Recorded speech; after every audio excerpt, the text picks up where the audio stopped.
Once again for Dialogue Conspiracy with political research specialist Mae Brussell. For 5 years, he shared with us her extensive research.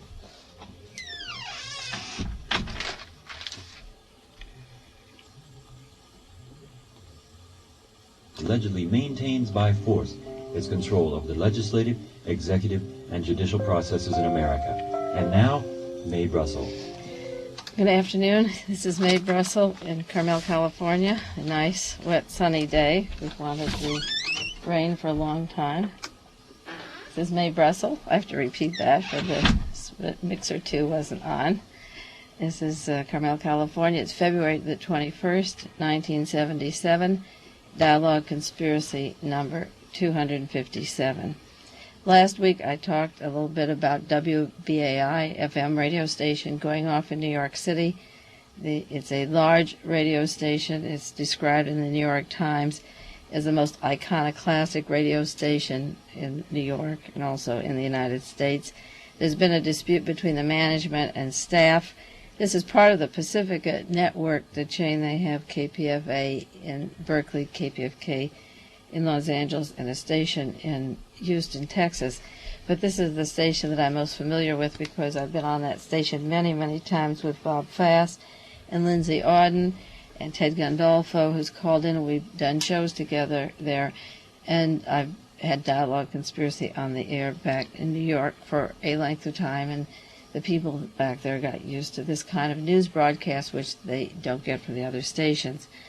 It seemed that the information I was getting into was just too heavy, particularly for New York City, when I was back there several times at the Elgin Theater, and a new station manager was brought in last December, Pablo Uribe Guzman, former minister of the Young Lords, and he immediately became program director of this station, and then Anna Kosoff became the station manager. The station hands took over and set up a confrontation between Mark Lane, the researcher, and myself, with Ted trying to get information in between to them on the importance of opening up the investigations in Washington, D.C., and we were all cut off the air, and it seems that Anna Kosoff and Mr. Guzman were brought in there for the express purpose of silencing Dialogue Conspiracy or information into these various assassinations. What they're trying to do back there now, what they try to do is to change the commentaries, particularly Bob Fass's show, which is on from Thursday through Sunday all night from midnight till 5 in the morning, to popular music. And what they said they wanted, Mr. Guzman said, was light talk shows. Light, of course, being defined, not talking about Howard Hughes or the hoax, the fact that a man named Vance Cooper or Wayne Rector could be buried in Houston, Texas, and not Howard Hughes at all. I believe that was the start of the problems of BAI. With my information on the air, was making the allegations that Howard Hughes is not buried in Houston, Texas, and this is one more hoax on the American people, another multi-billion-dollar hoax, I might add. But the station is now off the air because when they canceled these shows about the assassinations or Dialogue Conspiracy, the listeners were already used to my programming, and they called in and kept heckling the station. Yet the station, it seems, had orders and decided not to have me on with this information. And then the listeners said, if this is a listener-sponsored station, you're a bunch of phonies, and we're not going to send our money. And the subscriptions dropped off so radically. New management came in, and it will be an impossibility for them to raise funds as they did before. They have to either be funded outright by people like the Ford Foundation or the Rockefellers, whoever puts up a big bulk of their money, but they can't appeal to the public at large and put on that cover anymore because the public will not come forward with the money because they know that the news is being suppressed. Now, this is important to me because there's a woman newscaster in Modesto, California named Carol Benson, and I've done many, many shows with her. And when I went up to do a show with her last spring on Howard Hughes, rather than the fall of this year, there was a gentleman that asked to come and sit in the room with us. He had flown in from Hawaii. And shortly after that time, Carol was told that by January, we were together around September, October, by January her talk shows would be over and they would switch to country western music. This is terribly important because in lazy little towns like Santa Barbara, Fresno, Modesto, the heart of America, the farmland area, people are cut off from programs like Dialogue Conspiracy and the facts that are different than what you're network news is telling you. So immediately when these shows are promoted and people begin to get interested in this information, the shows are canceled, and that's one example. Another example was the way that my appearances on KGO were drastically and very quickly cut off after I began to talk about Sarah Moore working with the FBI and the Treasury Department. She's the woman who was supposed to have shot Gerald Ford, and she has high connections up in the Republican Party and with the intelligence agencies, and is in counterintelligence, and she'll be paroled within a short time. I don't believe she'll be in jail for a lifetime. She'll be a model prisoner and be out soon. But as soon as these programs were on KGO and I was talking about these things, each of the newscasters became terrified, and I've not been allowed to have any length of time except to call in and give an occasional question. This happened at WBUR in Boston, and as I say, WBAI in New York. And now we again have to think about KLRB. It has been sold. I've never met the new managers, and right now I'm coming to the idea that I'll try and get a newsletter out and published in case the radio stations in this country are cut off and the network of getting to the people is cut off.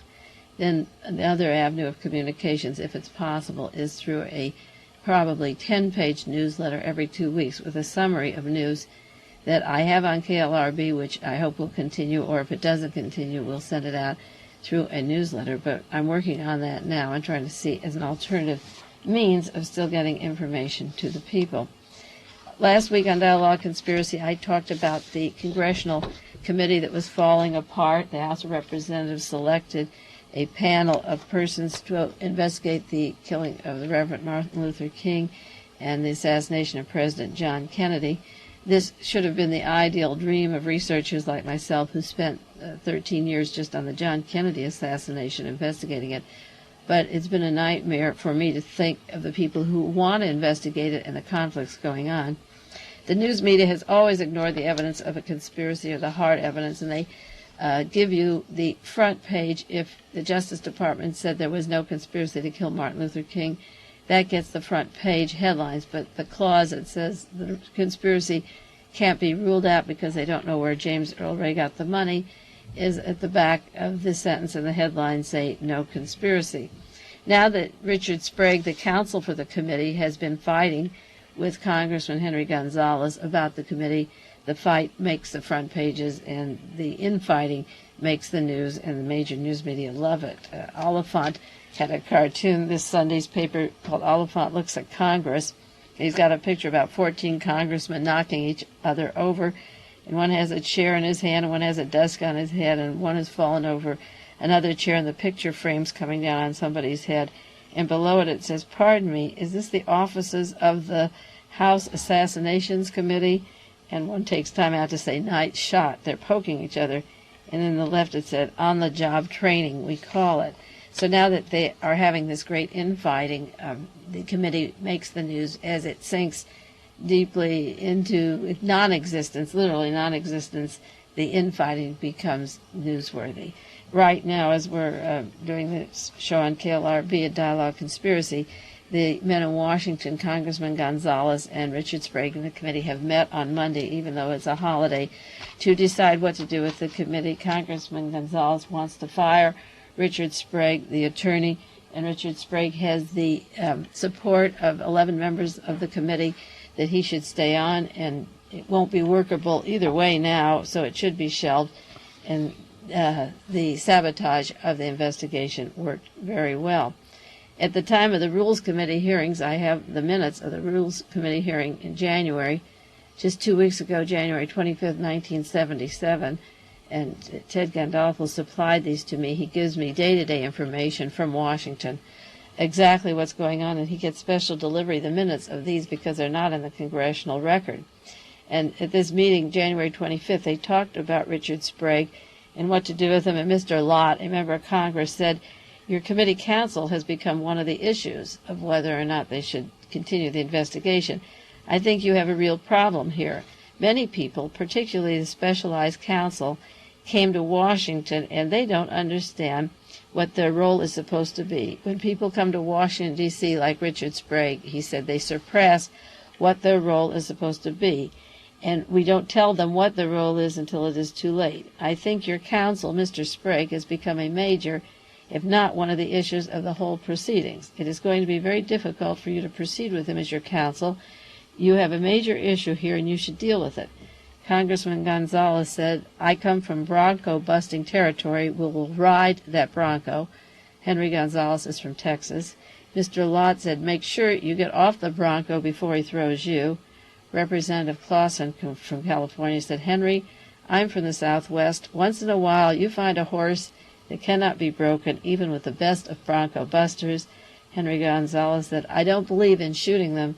And Mr. Lott says, sometimes it is an act of mercy. Now, that is the dialogue of men in the Rules Committee, how you get rid of somebody that's giving you a lot of trouble. You can take it whichever way you want. Is it a figure of speech or is it literally? You can have it any way you want, but they suggested, Gonzalez said, I don't believe in shooting them, and Lott said, sometimes it is an act of mercy. Now, how far does that attitude extend about whether or not a person should live or die, and how many people in this country are going to live or die on decisions that are just figures of speeches? Remember at the time of Watergate when Jeb Magruder was talking to G. Gordon Liddy about shooting Jack Anderson or killing Jack Anderson, and he took it literally and was on the way out the hall to shoot him and was just stopped and didn't think anything wrong with it. He thought that's what he was supposed to do. Well, the next few weeks on Dialogue Conspiracy, I'm going to be talking about 30 or 40 or 50 deaths that I think have been taking place as a part of this deep counterintelligence control of planet Earth by a given set of people. We've talked about those people the last few weeks, the Trilateral Commission, the Bilderbergers, the Rockefeller Combine with the CIA, and the same people that put Hitler into power, the links of Richard Nixon and his law office to the Nazis that came to this country. So I think we'll bring up Dialogue Conspiracy up to date for the next 3 or 4 weeks, as I say, with 30 or 40 deaths that I think are terribly suspicious. And when you take them individually, they don't look so much, but when you take them separately, not much, but when you put them all together, they mean a lot, and particularly when you take them and put them against other deaths and the way that other deaths happen. A typical example of this is headlines just yesterday and the day before in all of our newspapers, wire story services coming out of the famous Bob Woodward from the Washington Post, who helped through Deep Throat to bring Richard Nixon out of office. He has a new headline called New CIA Payoffs Hinted that Jimmy Carter is investigating. And one of the payoffs is King Hussein, one of the world leaders who received approximately $1 million annually since the late 1960s. In the book, The Cult of Intelligence, Victor Marchetti and John Marks named King Hussein as the recipient of millions of dollars, but this case went to court and it was deleted from their book and couldn't be published.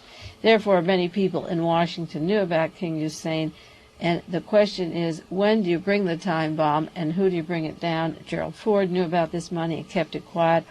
They're putting it on Carter's shoulders now.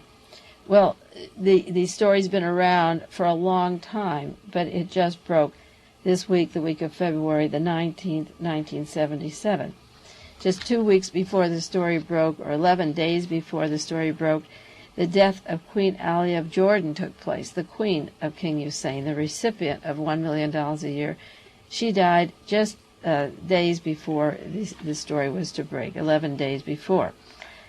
Then Secretary Cyrus Vance was sent directly to Jordan to assure the United States that Hussein did great favors for it and that money in exchange for it, that it was well spent. Why was the story breaking at this time? Was Jimmy Carter wanting d'entente with the Middle East? Was he going to make peace with Jordan and Israel? And is this one more example of keeping the Middle East and Israel fighting each other with America in the middle? Remember the story of the U-2 flight breaking when Eisenhower was in office in 1959, 1960, and broke up the peace conference, and that was arranged by the CIA. And Mr. Thieu, who's one of the recipients of these millions of dollars in this new expose, has bragged how he won the election for Richard Nixon, and he had worked with Madame Chennault against Lyndon Johnson, who wanted the peace in 1967-68 and kept it going till Richard Nixon could bring it about. So here we have again a case of CIA money exposures coming out at a time when Jimmy Carter wants some peace. Well, who was Queen Alia of Jordan? Why would her plane go down, and what role did she play in this? and I've compared her to the plane crash of Dorothy Hunt at the time of the height of Watergate, just when the scandal was breaking that E. Howard Hunt was a conduit of millions of dollars for the CIA, and that his wife was the bag woman. The plane went down and Dorothy Hunt was killed. Well, the sources of my information about Queen Alia of Jordan come from 3 newspapers so far: the Las Vegas Sun, the New York Times, and the Washington Post.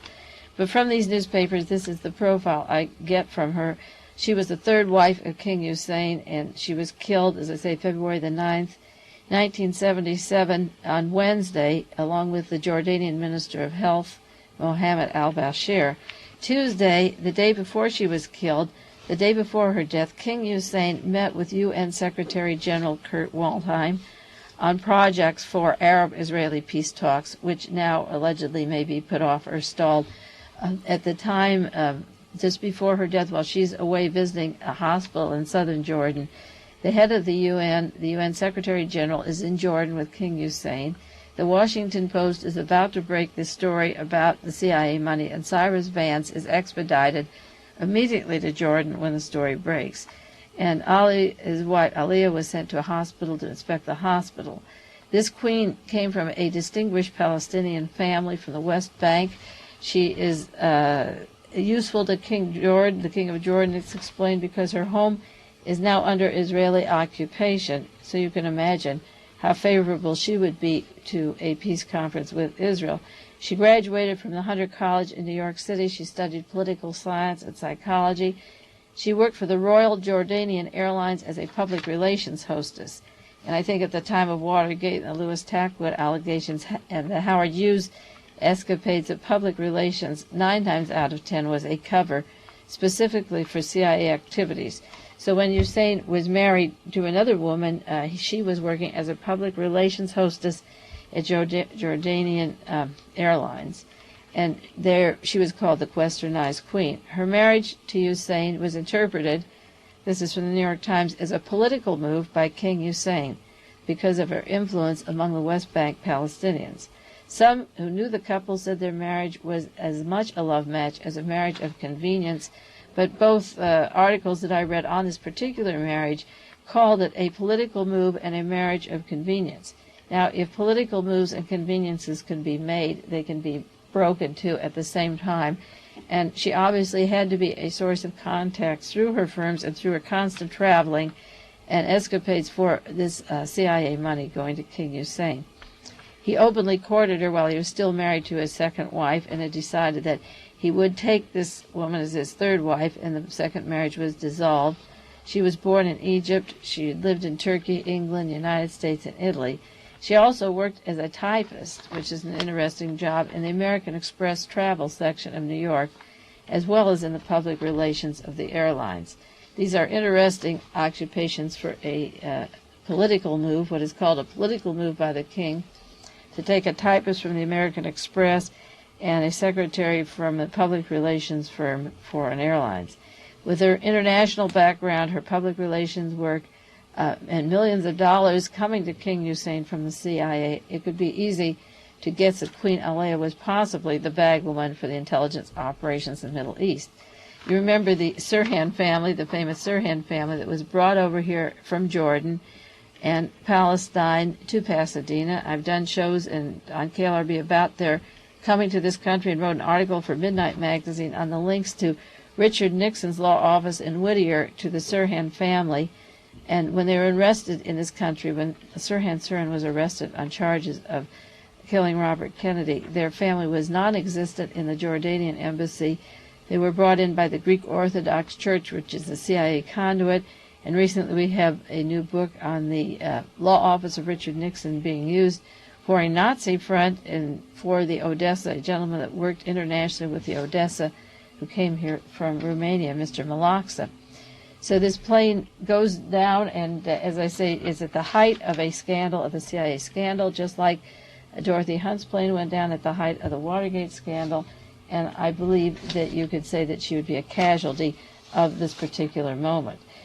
The Earth News last week, February the 11th, 1977, had an article on how federal agencies get their jobs, and it had to do with Alexander Butterfield. And this again goes into the Dorothy Hunt plane crash It said Alexander Butterfield, who worked in the White House and who was famous for taping President Nixon and responsible for telling about the tape system that got Nixon out of office, got his job, according to a Senate study, by a phone call from John Ehrlichman telling him that he should go as head of Federal Aviation Post. Butterfield, according to Earth News, a command pilot with 20 years' experience in the Air Force, said that while he was talking to John Ehrlichman about his new job for the FAA, he had to get out a little copy of a government manual to see what were the functions of the FAA. He had no knowledge of the job, he lacked knowledge of the job, and he went through with the appointment anyway. But what the Earth News didn't say, or what the study of Jim Graham didn't say, he's the author of a Senate study on how federal agents get their jobs. What they didn't say was that the day after Dorothy Hunt's plane crash went down and she was bagwoman for the CIA, Egil Crow, he was the head of the White House plumbers and had hired E. Howard Hunt and G. Gordon Liddy, and Dorothy Hunt was a bagwoman for them. Egil Crow left immediately from his job in the White House as an aide to Richard Nixon to become Undersecretary of the Department of Transportation, and that Alex Butterfield then went on to be head of Federal Aviation, but he went on the request of John Ehrlichman, and he went 1 week after Dorothy Hunt's plane crash, which confirms what I said about the crash of Dorothy Hunt being sabotage, because I know that Egil Crow and Alex Butterfield and Dwight Chapin did not have these jobs planned when the Hunt plane went down. Dwight Chapin was the appointment secretary for Richard Nixon, who was sent to Chicago within 5 weeks after the Hunt plane crash to be in charge of the United Airlines investigation of the crash. So Egil Crow, who hired the White House plumbers, Alex Butterfield, the CIA man in the White House, and Dwight Chapin, the appointment secretary, got jobs at the Department of Transportation, the FAA, and the United Airlines. This is why I believe that this other bag woman, with her past profile of working in American espionage, was indeed shot down at a time that the story was breaking. Now I'm going to go into a long list of deaths in addition to the wife of King Hussein, and I think the one that I want to talk about today, there's so many, is Freddie Prinze, the actor. And I mentioned that last week that I would talk about Freddie Prinze and then get into some of the other actors and writers and people that are being murdered, people working for the CIA. As introduction to my remarks on Freddie Prinze, I want to read 3 pages quickly of an article I did for We magazine. This is an article which they asked me to do on the murder of the rock musicians, and they accepted it and told me when it arrived there, I'd worked 3 months on it, it was fine. Then they sent me a kill fee, and somebody above, Hugh Hefner or somebody above Terry Catchpole, canceled the article after they had accepted it. And of course, when you hear how it reads, and then you read about the succession of actors that are now being killed in Hollywood, Godfrey Cambridge and Freddie Prinze, and Mr. Finch, you can see what's going on in Hollywood, just like with the rock musician scene. What I had said, and this applies to musicians, is that American and British pop rock music during the 60s created an art form described as one of the most important cultural revolutions in American history. Within a few years, between 1968 and 1976, many of the most famous names associated with this early movement were dead. Mama Cass Elliot of the Mamas and Papas, Jimi Hendrix, Otis Redding, Brian Jones, who helped form the Rolling Stones with Mick Jagger and Keith Richards, Janis Joplin, Duane Allman, Barry Oakley, who helped form the Allman Group, and Duane Allman is the brother of Greg Allman, Tim Buckley, Jim Croce, Richard Farina, Donald Rex Jackson, road manager for the Grateful Dead, Michael Jeffrey, Jimi Hendrix personal manager, Brian Epstein, Beatles manager, Al Jackson, drummer for Wilson Pickett, backup drummer for Otis Redding, Vinnie Taylor of the Sha-Na-Na, Paul Williams, the choreographer of the Temptations, Clarence White from the Byrds, Robbie McIntosh, drummer for the Average White Band, Jim Morrison of the Doors, Pamela Morrison, Jim's wife, Rod McCurran, Pigpen of the Grateful Dead, Phil Oakes, Graham Parsons, who helped found the Byrds and Flying Burritos and sang with Emmylou Harris, Sal Mineo, Meredith Hunter, he's the victim of the killing at Altamont Festival, Steve Parent, leading singer of Children, who wrote one of their top songs for ZZ Top, and Jimmy Reed and many others were possible victims of murder. Their family and friends accepted the musician's depressions or accidents of having to do with alcohol, drug usage, or both. Was anything added to their beverages or drugs to cause personality changes and eventual suicides? Almost every death was shrouded with unanswered questions and mysteries. Persons around the musicians had strange backgrounds and were often suspect. All of these musicians were at the peak of a creative period at the time they were offered LSD. These were in the late 60s that this was all happening. Their personalities altered drastically. Optimism and gratification over their success were suddenly replaced with doubt and misery. Why would people with so much talent and influence as Phil Oakes, Janis Joplin, Graham Parsons, Jim Morrison, Brian Jones be wallowing in self-doubt or despondency? They were loved, they were doing important work, they were having concerts, compositions, cutting new records. Did Jimi Hendrix, Mama Cass, and Steve Perrin choke on their vomit? I doubt it.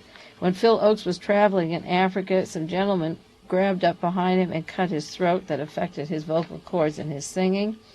And what I went on to say, and I'll read more of this article later, on KLRB, I said, was Lenny Bruce the first victim of this supposed overdosing and drugging? How about Jack Kerouac? Did Bruce pay his dues for comparing the United States police to Hitler's Gestapo? Or all the fuss about his words only a cover story? The 9 years in which these musicians allegedly overdosed, drank themselves to death, drove over cliffs, hung themselves, choked, crashed their motorcycles, went insane, or freaked out without any reasonable explanation were the same years that the FBI and CIA waged a large-scale domestic war against any kind of dissent. That was during the anti-war movement, and as soon as all of these major artists were all murdered and drugged and dead, then in came the mafia and another element into Hollywood that took over the music industry that now seems to be taking over the acting and television and the young people in those fields.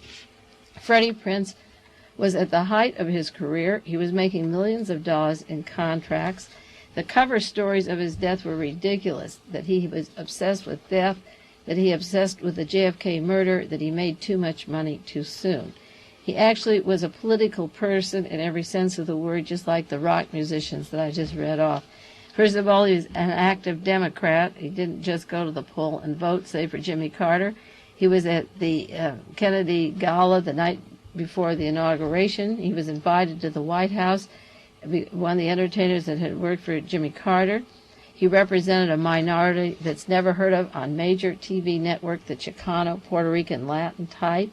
He was interested in who killed John Kennedy. He played the Abraham Zapruder films of Kennedy's assassination over and over. Now, the interpretation of the news media is that he was consumed with death because he played this. I have a copy of the Zapruder films. I know other researchers who have copies. I know researchers that have seen that literally hundreds of times because it shows conclusively that John Kennedy was killed from the front and not from the back. And what Freddie Prinze was probably concerned about was who killed John Kennedy, not the fact that his head was blown off. And he was also concerned just before he died with the death of Lenny Bruce. According to a friend that was with him shortly before he died, he was concerned with Lenny Bruce and Marilyn Monroe and Gary Gilmore and what was happening to these people. Until very recently, he was happily married. But he married a woman, Kathy, that he hardly knew. It was a quick marriage at Las Vegas. The courtship was about as long as Lee Harvey Oswald dating Marina Oswald. It was hardly any time at all. He had a child that he adored, and then she evidently couldn't get along with him or the drugs that he was being fed and asked him to move out.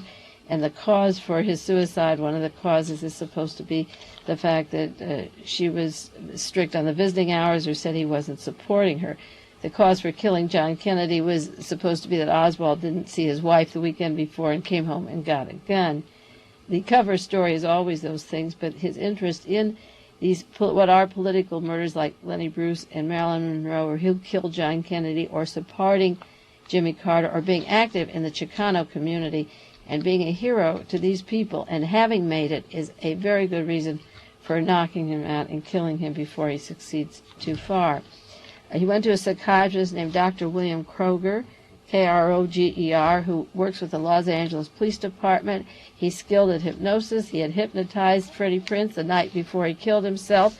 He had been deep in hypnosis. He had taken a gun away from Prinze, knowing that he wanted to kill himself, and then handed it back to him and let him keep the gun, knowing that he talked about and had been hypnotized. And Dr. Kroger has worked recently with the police departments regarding the Chowchilla kidnapping case. Another Chicano famous man was killed by the Los Angeles Police Department, Ruben Salazar.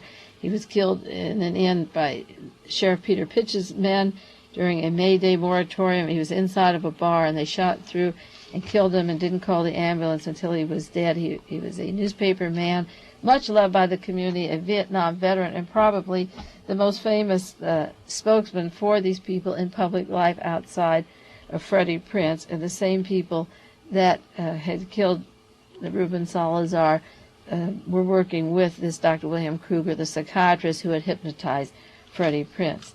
The weapon that he had with him was taken from the doctor. He was supposed to be suicidal, but I think of the book The Control of Candy Jones, who worked for the CIA, and she was hypnotized and told to kill herself. And the only thing that saved her was Long John Neville, her husband, and she now has a $1 billion lawsuit against the CIA. If Freddie Prinze's wife, Kathy, had tape-recorded conversations in bed or asleep or studied hypnotism and knew what was going on with his drugging and was alert as Long John Neville, the tables might be turned and they'd be suing the government. The gun, as I say, was taken away and it was handed back to him, and it was actually then used for the murder. Freddie Prinze was under hypnosis Wednesday, January 26, 1977, and he was under hypnosis January the 27th. His murder, I called a murder-suicide, came hours later. He took a lot of Quaaludes, which were downers, in addition to wine, and when he couldn't get them from the doctor, he went to Las Vegas, Nevada, an interesting place to supply 100 Quaaludes, which were one of the things he was taking at the time. He freaked out and killed himself. He knew he was going to die, identical to any kind of instructions or whatever he could have been told what to do. He took care of his will. He called his attorneys. He told everyone he was going to kill himself. He called his wife and told her he loved her, and she said she loved him, and then he shot himself. John J. Miller, writing in the San Francisco Chronicle, February the 13th, said Freddie Prinze was involved in mind-disorienting drugs. And these drugs, the story of his life, compares to many stories of these musicians I've studied. He took uppers, downers, and cocaine. He was left with a mental confusion that had little relationship to reality, and it had nothing to do with his life in New York. He took no liquor and no drugs when he was studying drama in New York, studied ballet and music and drums and guitar. But as soon as he got to Hollywood, where the organized crime drug syndicate had affected the music field, they affected the cinema too, and they hand out these drugs. Miller said the mystery of his pointless suicide is not really a mystery at all. He had $5 million worth of contracts on his manager's desk. But the real villain, it's not his ex-wife, it's a well-known comedian in Hollywood who kept telling Prinze over the last year that ups, downs, and cocaine would solve his problems. That fellow comic was both Freddie's confidant and his drug connection. He attended Prince's funeral the night he was back hassling drugs for other friends in the media. Now, there is another article in the Las Vegas Sun that I take. It's written by Ralph Pearl, and it said, "Attention, Police Chief Ed Davis, Los Angeles. In case your department is still investigating the recent suicide of Freddie Prinze," which is interesting that a police department would be investigating a suicide, which I still am calling a murder. Ralph Pearl says he allegedly had been a regular user of methadone, better known as Quaaludes. A friend of his, visiting Freddie in his Beverly Hills home before he put an end to his life with a bullet in his brain, saw a bottle of Quaaludes in the medicine cabinet. It had his name on it and the name of the drug and the doctor who practices in Las Vegas. As you probably know already, Quaaludes are potent tranquilizers that have hallucinatory effects on the user, especially if they already have a case history of addiction. If you recall, Freddie raved and ranted and threatened to commit suicide many times during his last days on Earth. Prinze got those pills from the Las Vegas doctor while he was working at Caesar's Palace 3 weeks ago with Shirley MacLaine. We would have to conclude that mescaline that really and truly pushed Prinze over the edge. He was in Las Vegas doing a show at Caesar's Palace with Shirley MacLaine. 3 weeks later, he was in Washington, D.C. at the White House entertaining the president, and then he came back to Hollywood and went then to Las Vegas, where he picked up 100 Quaaludes, and his doctor had hypnotized him, and he was in the possession of the medicine and the gun, which they easily could have kept from him or kept a nurse or put him in a hospital. A lot of people have been suicidal, and they've been taken, even against their wishes, into a hospital. This is the same harassment that he got that Lenny Bruce had in Hollywood, going down the same path. As I say, 10 days before his death, he's entertaining Jimmy Carter, the new president. He's in the White House, and just before he went back there to the White House, was in November, he was arrested by the California Highway Patrol, and at that time he had a prescription. He was under the influence of drugs, and he was supposed to go to court on that in February, but the court case, according to his lawyer, didn't bother him. Pete Hamill in New York City, the New York Post, New York Daily News, says that in New York City, Freddie Prinze worked hard on his career. He worked for the ballet and music companies. He was invited into the Joffrey Ballet. He stayed clean. He didn't drink. He didn't take drugs. He worked at the High School of Performing Arts. It's when he got to Hollywood and began to play the part of the Chicano, the Puerto Rican, the Mexican, and became very popular on the air, that he began to get filled with drugs and become discredited. His agent, Ron de Blasio, his personal manager, said that when he got to Hollywood, the army of agents, managers, producers fed off the creative talent of these people. They destroy the talent, they sell dope to celebrities, they sell them hard drugs, and his agent said, this is in the Daily News, New York Daily News, that these little runt agents are destroying talent. They sell the dope to celebrities. The hard drugs got started through Hollywood music industry in early 1970s. You see, the Freddie Prinze story continues where my story, The Rock Musician, leaves off, and I will have to do the whole thing on the air with you and get those printed soon, get them printed up. The rock musician scene was dope, LSD with poisons that caused permanent schizophrenia, suicide, and hallucinations that was experimented by the CIA from about 1954 up to the present time. They have it. But they affected the whole music change of people in Hollywood and the music personalities. If you watched the Grammy Awards this last week, you know that the talent now wasn't the talent of the Monterey Pop. The Monterey Pop people are dead. The Beatles were broken up and discredited and linked to the Manson family through the title Helter Skelter of their song. The Altamont scene broke up the Rolling Stones with Gimme Shelter, linking the kids and rock to violence through the help of LSD and hallucinations and murders. And the main musicians of the whole era are gone. The Otis Reddings, the Jimi Hendrix, the Janis Joplins, and all you have to do is listen to their music and see the movies on their lives to realize that this kind of talent isn't around. And I don't want to name the 10 worst people that are doing music that are at the top in Hollywood. You know who they are. I'm not going to name them. And they only got there because the top 30 were killed, and then what you're left is the next 20, and that's about what's coming out of the music industry now.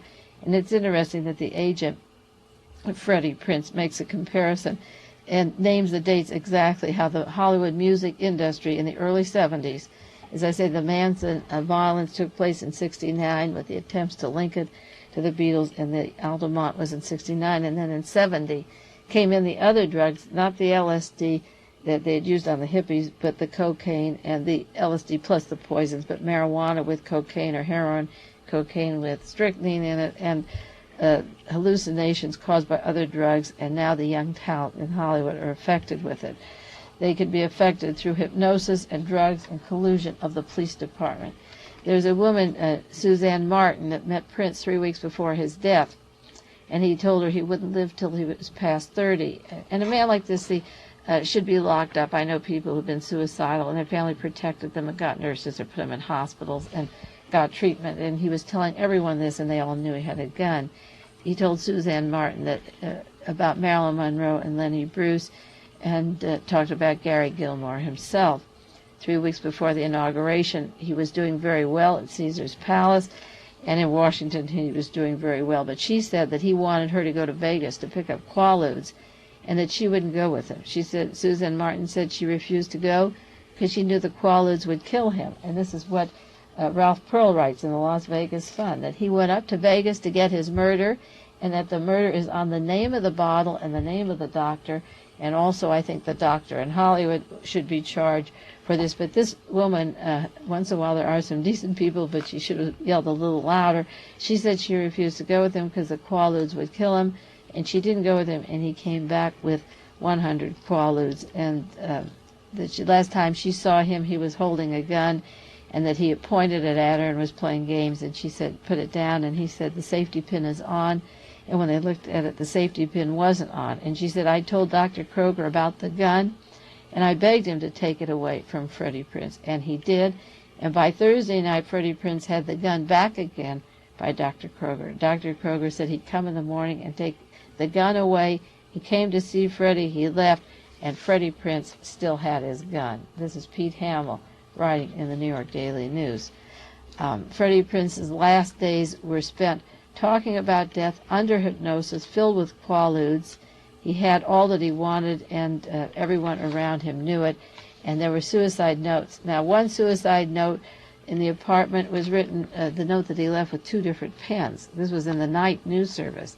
And then there was a P.S. added, which was written after he signed the original note, which indicated he had changed his mind on this, and there's no explanation of this note. There also was an interesting discrepancy in the weapons. There was a bullet hole, 2 bullet holes in the apartment, according to the police. One was in the hallway, which they said probably from a shot fired earlier when the gun may have discharged. His friend said that he did fire a gun to scare her, and he fell in the bathroom and played dead. And then there was another bullet hole found in the living room that was believed to have been caused by the bullet passing through Prince's head. Now, that's not very good homicide investigative work, I don't believe, because the bullet, if it went through his head and went into the living room, should be available and identified as belonging to the bullet that he used, if it was in fact his gun. Maybe there were fingerprints on the gun that were not his. I don't know what the police department in Los Angeles did even investigate it, because one bullet hole was found in the living room and one was a hole in the hall, and there were these probablys to explain it. It probably was shot from his gun earlier. It may have been discharged while he was loading. The other bullet could have been caused by the bullet that went through his head. Now, it would be interesting to do some ballistic tests just on the chance that somebody else hadn't fired these bullets. Well, his agent, his friend, was there when he pulled the gun out and did shoot himself, but it would be interesting to just match the bullets and do a little more work on this case than I'm sure they're doing. Now, his, as I say, his assassination interest wasn't morbid at all. The cover story in the newspaper is that he had this morbid curiosity with death. I don't think people who watch the Abraham Zapruder film are morbid or want to consume themselves with dying themselves just because they want to know how John Kennedy died. The news media coverage of Freddie Prinze's death doesn't go into the doctors, the hypnosis, the Quaaludes, the destroying of his career. He also had 2 homes after he got married, and that's an interesting fact because I wonder if the people that got to him or could drug him got him when he was away from his wife. One home was in San Fernando Valley, and one was in Beverly Hills. And if people wanted to ruin his career or set him up and have him kill himself in order to show how all these other people were able to do it, and therefore those weren't murders like the rock musicians, and he was compared to them. Was he under the influence of people when he was away from Kathy, his wife, who was around him when he got this disorienting drug experience that was fed to him so often? As I say, the news media coverage is typical. The headlines are, for example, United Press, Chico dies, no one to blame. A Star newspaper says, marriage breakup was the last straw for a sad, funny man. Time magazine says, too much, too soon. New York Times, Freddie's neighbors remember him. New York Times comes in with these great biographies. He was a chubby white kid that everybody used to beat up. The New York Daily News, last dark hours of Freddie Prinze's soul. I don't think any of these headlines are right unless we end up investigating the drug syndicate, the capturing of young talented musicians, the killing of particularly blacks and Chicanos, and these young successful people who are political forces who might open up the Marilyn Monroe murder, or the John Kennedy murder, or the Lenny Bruce murder. Unless we find out why these people are being killed, none of these headlines explain the story, and there's more in the cover-up of the headlines than behind the scenes. Well, our time is up on Dialogue Conspiracy. This is Mae Brussell and Carmel.